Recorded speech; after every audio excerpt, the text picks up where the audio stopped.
कबीर गर्व न कीजिए, काल गए कर केश। ना जानो कित मारी हैं, क्या घर क्या परदेश।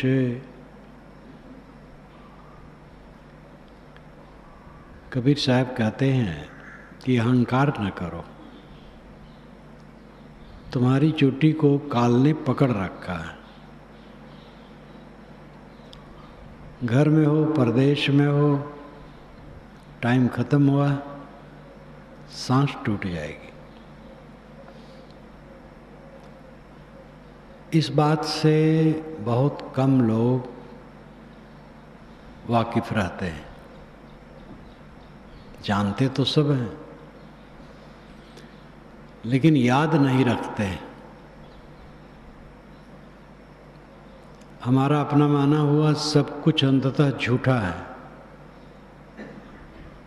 यह तत्व से समझने वाले और इस दशा में रहने वाले सब समय कम लोग हैं, बहुत कम लोग हैं।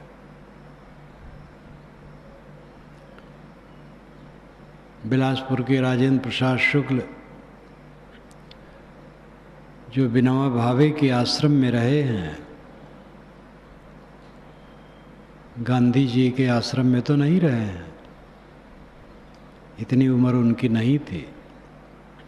मुझसे केवल 2 वर्ष के ज़्यादा रहे बस।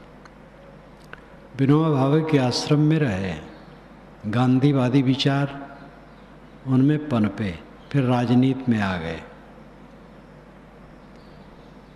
और वे भोपाल में विधानसभा अध्यक्ष और मंत्री इत्यादि रहे। छत्तीसगढ़ अलग बना तो कांग्रेस में उठे ही प्रथम विधानसभा अध्यक्ष बने रायपुर के। मेरे कार्यक्रम उन्होंने बिलासपुर और रायपुर में 8 करवाए। ऐश्वर्यवान थे लौकिक दृष्टि से भी, देहात में घर, लंबी खेती पाती, बड़ा लड़का जज, छोटा प्रोफेसर, और उनके लिए कुल झूठ हो गए। थोड़ा दिन हुआ, शरीर छूट गया। मुझे कोरबा से संदेश आया, उनका शरीर छूट गया। अंतिम में जब मिले थे, मेरा कार्यक्रम उन्होंने रायपुर में अपने निवास पर करवाया था अंतिम, जब वे विधानसभा अध्यक्ष थे। तभी उनको लग रहा था, ऐसी वाणी बोल रहे थे, शरीर तो छोड़ना है, ये कहाँ रहने वाला है। शरीर में रोग था उनके। रोग वोग तो होता है, बिना रोग के आदमी चटपट चला जाता है। उनका सब झूठा हो गया। जहाँ संपर्क रहता वहाँ की याद आती है और उसका उदाहरण दिया जाता है। ये घटनाएं रात दिन चारों तरफ है। सब कुछ सबका झूठा है, लेकिन वो खुद सच है। आप सच है, आपको जो कुछ मिला है वो झूठा है। झूठे में मन लगाकर पीड़ित हैं। अपने को संभालो।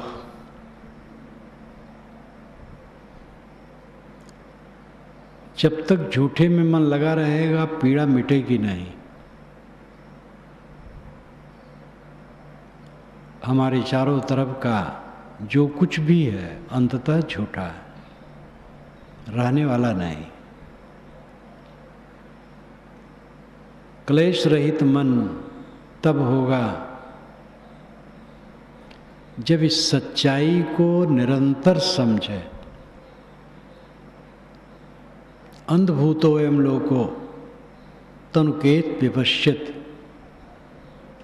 तथागत ने कहा, यह लोग अंधभूत है, संसार के लोग अंधभूत हैं। अंधभूत नाम अंधत्व में समर्पित हैं, तादात्म्य किए हैं अंधता में। तनुकेत विपश्यत, बहुत थोड़े लोग देखते हैं। विद्वान हैं, ज्ञानी हैं, प्रवक्ता हैं, लेखक हैं, कवि हैं, सूक्ष्मदर्शी शास्त्रों के अर्थों के हैं, लेकिन तम से ढके और समझ नहीं पाते। दूसरे को समझा देते, खुद नहीं समझ पाते। ये अभ्यास से होने वाला है, वक्तव्य से नहीं। थोड़े जोते बहुत हिंगावे, ऊंचे बाधे बारी। यहू पर जो ना होए तो देव घाघ को गारी। घाघ कवि की कविता ग्रामीण भाषा में है और बहुत महत्वपूर्ण है। थोड़े जोते बहुत हिंगावे, थोड़ा जोते और बहुत उसको हिंगावे। पाटला घुमा करके पाटला से मिट्टी को महीन करे और ऊंचे बाधे बारी। खेत अगर ऊंचे में है तो चारों तरफ से मेड़ बांधे, जिससे खाद पानी बह न जाए। यहू पर जो ना हो देव घाघ को गारी। अगर इतने पर फसल ना हो तो घाघ को गाली देना।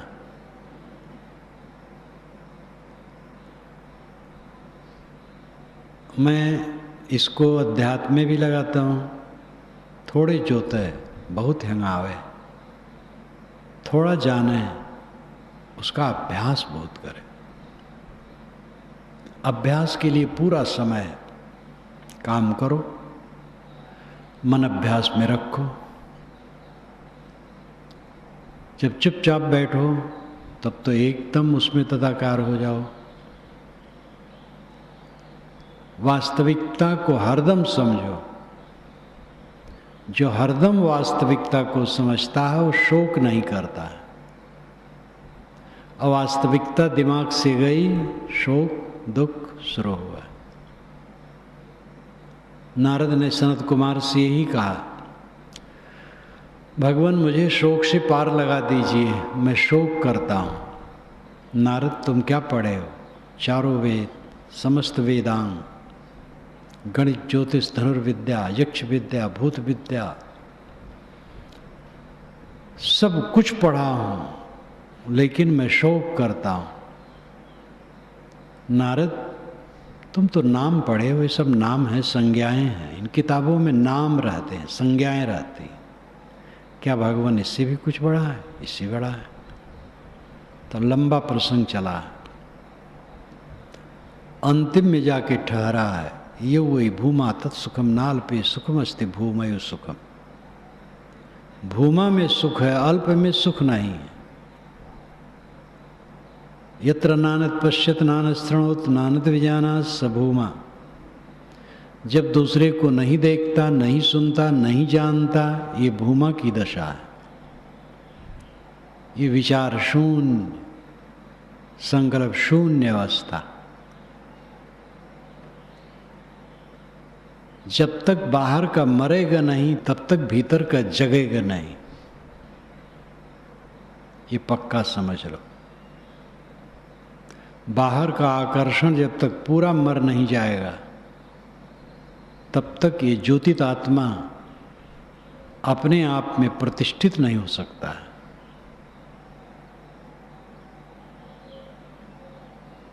बाहर का राग भीतर प्रवेश होने में बैरियर है। कबीर गर्व न कीजिए इस जीवन की आस, टेसु फूला दिवस 10 खंकर भया पलास। साहब कहते गर्व न करो, ये जीवन की आशा रख करके गर्व न करो। टेसु फूलता है, पलाश फूलता है 10 दिन के लिए, खंकर भया पलाश, फिर सब झड़ जाते हैं। जितने यहाँ वृद्ध बैठे हैं सब जवान थे। रस भरी मादकता आँखों में, शरीर के त्वचा पर लावण्य और माधुर्य चमकते थे। आँखें बड़ी बड़ी कटोरा जैसा अब धंस गई, कीचड़ भर गया। चाम में झुर्रियाँ आ गईं, दांत खिटबिड़ हो गए, उखड़ गए, मुंह कुआं जैसा हो गया, हड्डी दिखने लगी, नसें मोटी मोटी निकल आईं, चाम के ऊपर उभर गई, सूखी खटाई की तरह शरीर हो गया। ये सब का होना है। पात झरनता देख के हंसती कूपलियां, हम चाली तुम चाली हो धीरी बापलियां। पतझड़ देख करके कोमल पत्ते हंसने लगे, तो पीले पत्ते जो झड़ रहे थे उन्होंने कहा, धीरी बापलियां, अय पगली धैर्य रखो, हम चले तुम भी चलोगे। ये संसार की नियति यही है, झड़ जाना। तुलसी या धरा को प्रमाण यही, जो फरा सो झरा, जो बरा सो बुताना। बड़े बड़े ऐश्वर्य शून्य हो गए, जाके चलते रौंदे पड़ा धरती होत बेहाल। ते सावत घामे जरे पंडित करो विचार। अय पंडित विचार करो, जिसके चलने से रौंदे पड़ जाते थे, जिधर निकलते थे हजारों की फौज, फसल जमीन रगड़ जाते थे, वह सामंत सूरवीर युद्ध क्षेत्र में आहत होकर के गिरे और घाम में तड़फड़ाते रहे और मर गए। तो टेसु फूला दिवस 10 खंखर भया पलास। पलास को खंखर होना है, जो कुछ अपना माना है सबका नाश होना है। नैतद निश्चित्ते। जब काल आया अयोध्या में, दरबार पर पहुंचा, दरबारी ने श्री राम से कहा कि भगवान एक ब्राह्मण आया है दरवाजे पर। उन्होंने समझ लिया काल आया है ब्राह्मण के रूप में। तब उन्होंने कहा, नैतद स्थित निश्चित्ते ना एतद अस्ति इति।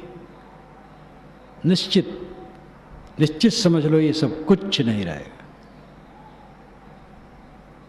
कवियों ने, ज्ञानियों ने ये सब उभारा है संसार की परिवर्तनशीलता को लोगों के सामने रखने के लिए। एक ने एक से पूछा, महाभारत और रामायण और 18 पुराण क्यों बने? उन्होंने कहा, यदुवंश, रघुवंश, कुरुवंश, पुरुवंश, ये सब वंशों के केवल नाम शेष हैं और कहीं कुछ नहीं। इस बात को बताने के लिए कि तुम किसमें भूलते हो, क्या प्रमाद करते हो। टेसु फूला दिवस 10 खंखर भया पलास। कबीर गर्व न कीजिए ऊंचा देखी आवास। काल परो भूले टना ऊपर जमसी घास। अपना आवास ऊंचा देख करके गर्व न करो। काल परसों तक तुम्हें जमीन में लेटना पड़ेगा। जमीन के अंदर और ऊपर ऊपर घास जम जाएगी।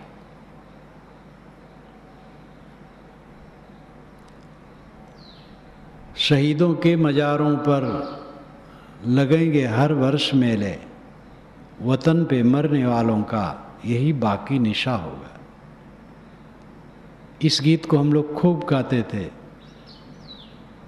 आज़ादी के पूर्व। जब धरपकड़ होती थी तब तो भूमिगत हो जाते थे, नहीं गाते थे। खद्दर का छोटा सा टुकड़ा कहीं मिल जाए तो पुलिस वहाँ जांच में आ जाती थी, लेकिन जब ऐसी स्थिति नहीं रहती थी तब गाया जाता था, शहीदों के मज़ारों पर लगेंगे हर वर्ष मेले, वतन पे मरने वालों का ही बाकी निशा होगा। जो भारत की आज़ादी के लिए अपने प्राण का उत्सर्ग करने वाले हैं, कुर्बानी देने वाले हैं, उन शहीदों के मज़ारों पर हर वर्ष मेले लगेंगे, ये कब की कल्पना थी। मेले नहीं लगते। चंद्रशेखर इसी इलाहाबाद में मारे गए, तिथि आने पर थोड़ा सा टोटका कर लिया जाता है, मेला नहीं लगता। कौन रोने वाला है इन शहीदों के लिए? आदमी तो अपने में डूबा है। बड़े बड़े चक्रवर्ती बादशाहों के कब्रों पर घास उगी रहती है, झाड़ उगा रहता है।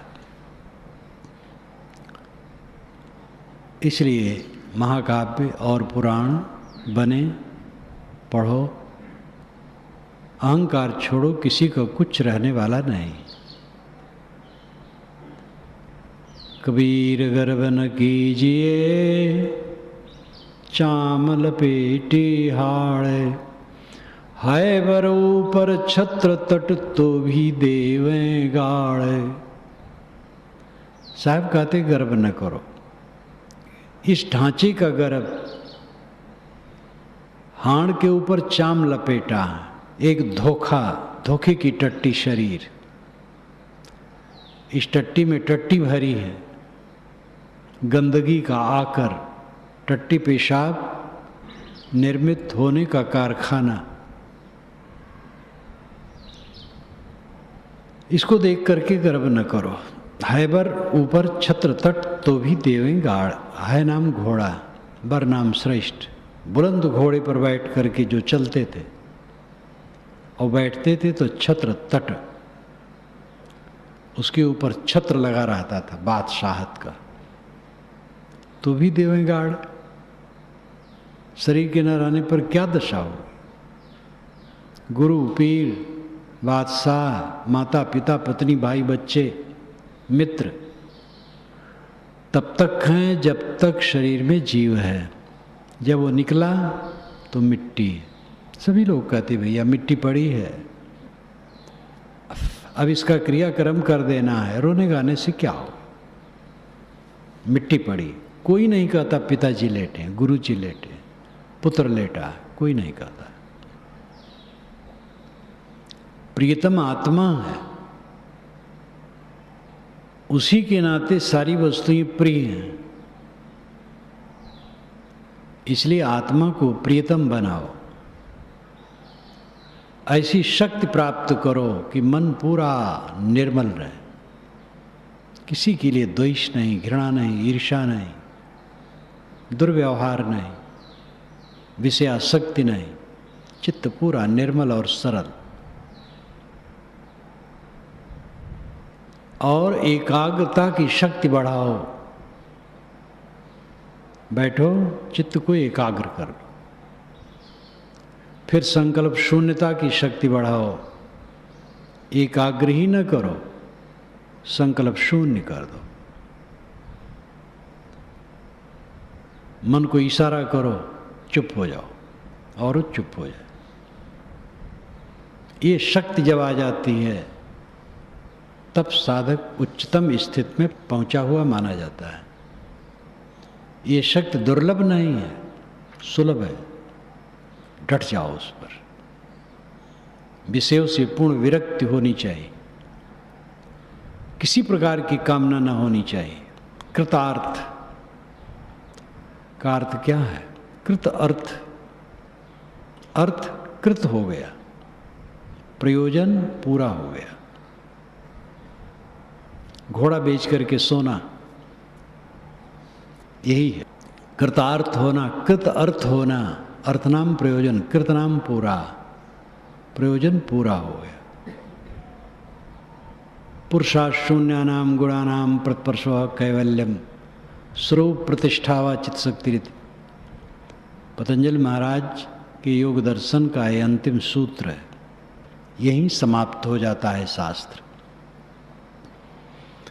पुरुषार्थ शून्यानाम गुणानाम प्रत्प्रसव कैवल्यम।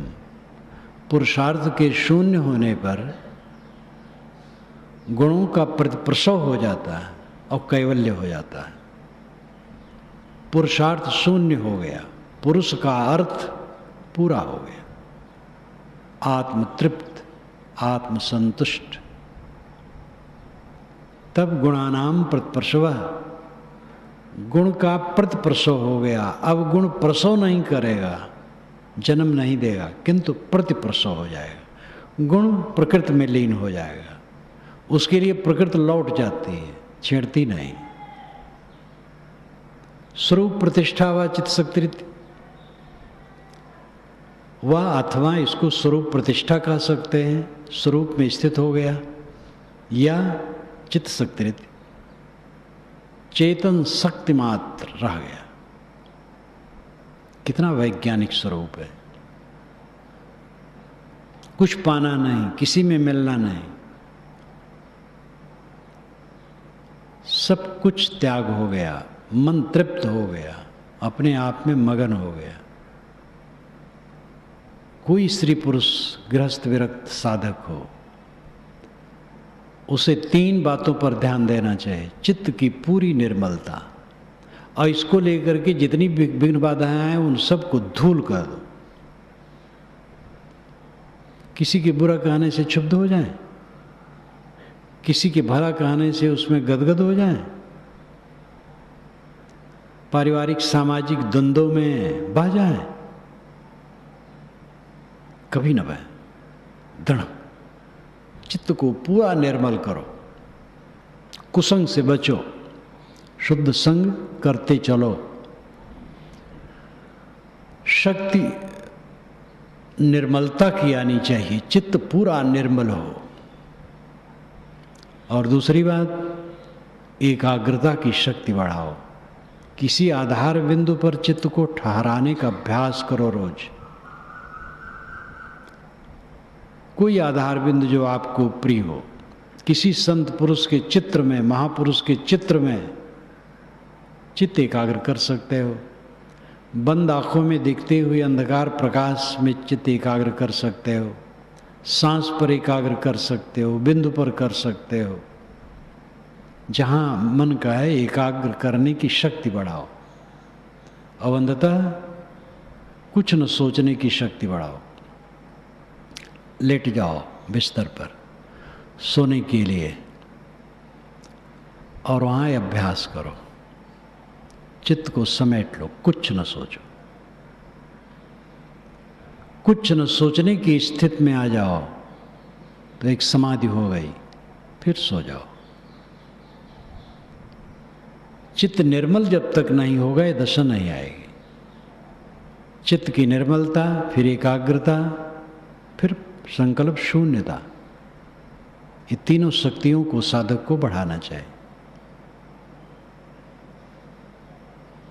कबीर गर्भ न कीजिए चाम लपेटे हाड़े, एक दिन तेरा छत्र सिर देगा काल उखाड़े। साहब कहते हैं हाड़ में चाम लपेटा है, क्या है तुम बड़ा अहंकार करते हो। आजकल में निरर्थक लकड़ी की तरह पड़ा रहेगा, देखने का मन नहीं होगा। लोग मर जाते हैं तो देखने आते हैं, कुछ लोग प्रेम से भी आते हैं, मोह से भी आते हैं, कुछ लोग सभ्यता से आते हैं। मुंह ढका रहता है तो लोग खोल देते हैं देखने के लिए। मुझे बचपन की याद है, गांव के एक वृद्ध और बड़े भी थे, सब बातों में बड़े थे। जब उनका शरीर छूटा है तो यही हुआ कि स्तंभ टूट गया। बल्कि जहाँ तक स्मृति है मुझे, मेरी उम्र 8-9 की होगी, लोगों के साथ दूसरे गांव गया था। वहाँ से लौटा था, इधर से एक व्यक्ति जा रहा था, उसने कहा अयोध्या सिंह का शरीर छूट गया। बहुत प्रसिद्ध थे, बहुत गंभीर थे, हाहाकार जैसे मच गया। वृद्ध थे, दिन भर बैठे रहते थे एक नंगी चौकी पर, सलूका पहने, रुद्राक्ष की माला पहने, दिन भर बैठे रहे शांत।